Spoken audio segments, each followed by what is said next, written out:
There you were. Not enough reach. Hold up, I got the camera on. Go ahead.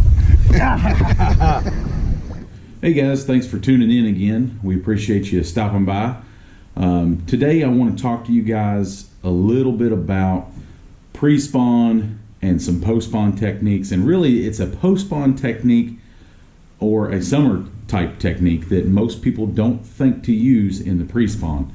And it works really good. So let me kind of set this up for you and debunk a few things about this particular technique.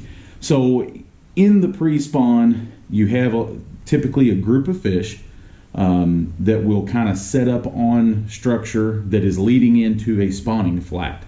This may be out on the point or near a river channel bend, but is leading into that spawning flat. So as those fish winter in that deeper drop or on the edge of that deeper drop, they may move up to the next shallowest structure. And then from there, as the water warms, those fish will start to move back to their spawning areas. So one technique that is not really known for the pre-spawn that I absolutely love is a Carolina rig. When you think Carolina rig, the first thing you think is dog days of summer, offshore, but it can be super effective in the pre-spawn. What's great about a Carolina rig is it is a very finesse approach while power fishing. And what I mean by that is big rod, heavy line, constantly moving that bait, but has a finesse approach, because the way the Carolina rig works, you've got the big weight on the bottom, you've got a free leader where that bait is able to float up off the bottom. So it gives a very natural, free-floating appearance to the plastic.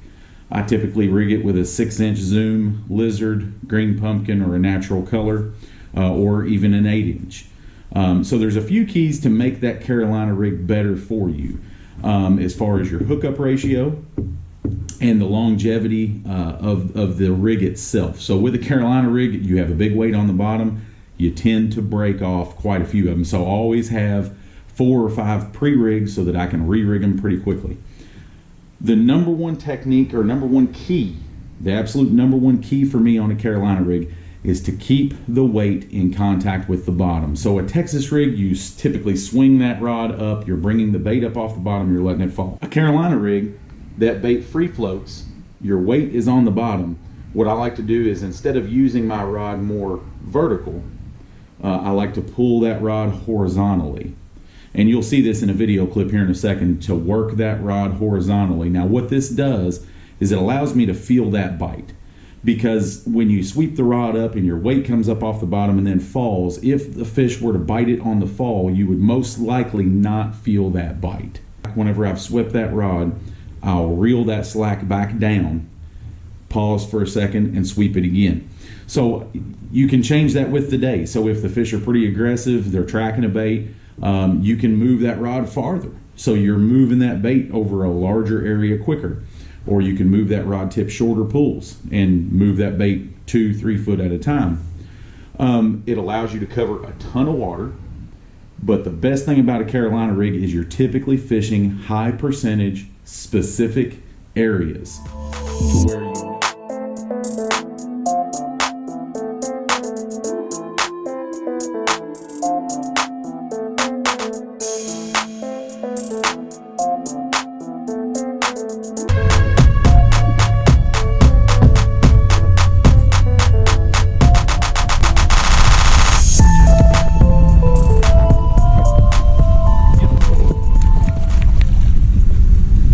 wasn't it?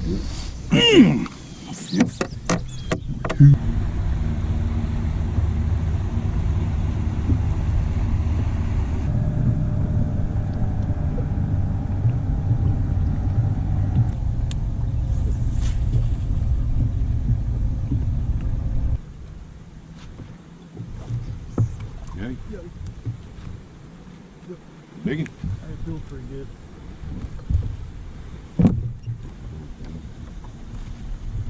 He might not even be a keeper. My God, he felt better than that though.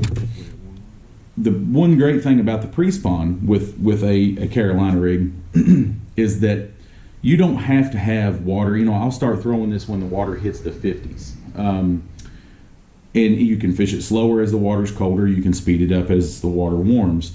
But some of the biggest fish will spawn first.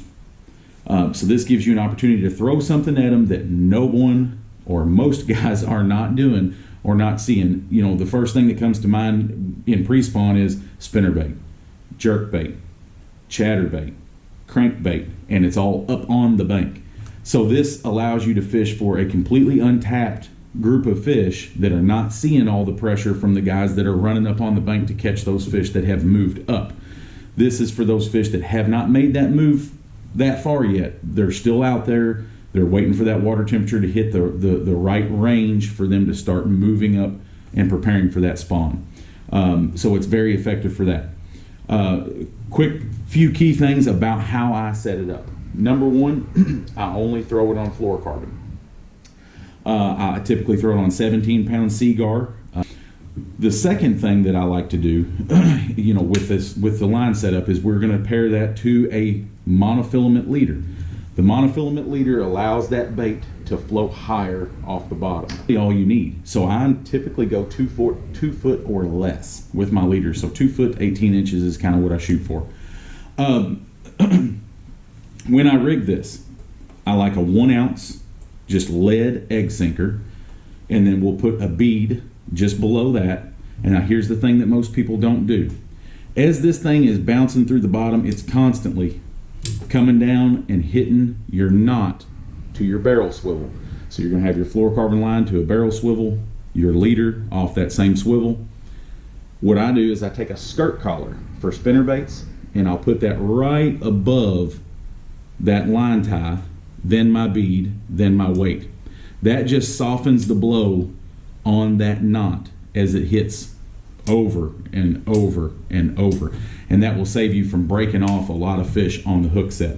The next thing is I will throw a much smaller hook than what you would think, even with an 8-inch lizard. I will keep it at a 2-aught or 3-aught trocar, and I like a straight shank worm hook versus a wide gap. I'm sure there's a million reasons why that's good or bad, but that's just what I have the confidence in. I like the fact that this hook point is well above the eye, and I just feel like I get a better hookup ratio that way, because a lot of times you have to pick up quite a bit of slack to set that hook, and I need all the advantages I can get of hook penetration. Having that hook point well above in the eye makes all the difference in the world on your hookups. I'll throw this on a 7'6", and I like a heavy action rod with a fast tip. I'm a slackline hook setter, and I could probably get away with a lot lighter rod, but I do like this heavier rod for this setup. But I like that fast tip. It's got a little play in the tip, and that just gives me just enough forgiveness to drive that hook home without putting too much strain on my line and on my knots. Because with a Carolina rig, you have 3 knots, 1 to the hook, 2 to the swivel. So whenever you watch the next clip, notice that the areas, and this is going to be post-spawn footage, but pre-spawn is a great time, guys, to fish it. So what you'll notice in the clip here is the way that I'm sweeping that rod. I'm not lifting, I'm just sweeping it to the side slowly.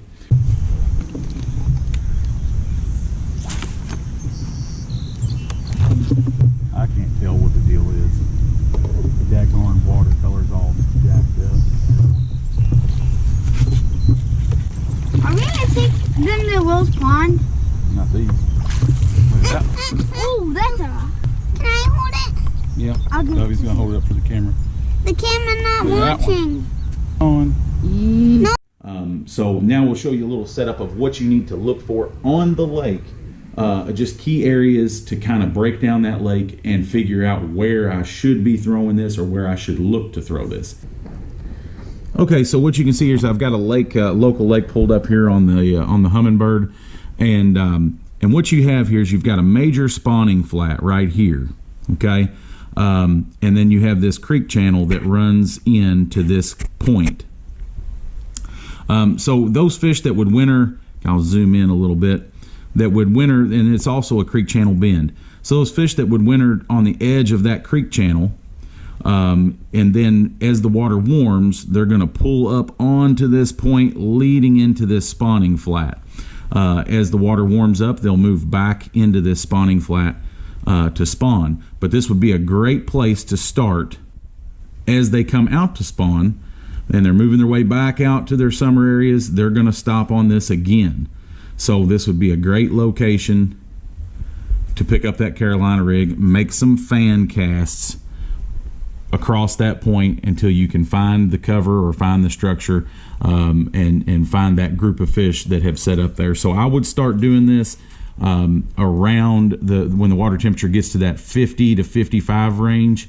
And this can also be done, with a jerk bait, a crankbait, but a Carolina rig is just something that they don't see a lot in that pre-spawn. Guys, as always, thanks for tuning in with us. Take these techniques with the Carolina rig. When that water gets to that 50 to 55 range, don't be scared to pick it up and throw it, because I promise you there are not a lot of people doing it. They don't see it a whole lot that time of year, and it can be very, very productive on those big pre-spawn females. Back out and find those slightly offshore areas. They don't have to be way out in the middle of the lake, but just the tips of those long tapering points that lead into those spawning flats, and look for those isolated groups of fish that have not moved up yet. So again, guys, thanks for tuning in with us. As always, like, comment, subscribe. We appreciate you. All the comments, all the feedback, good or bad, we appreciate every bit of it. But we'll see you on the next one, guys. Thanks.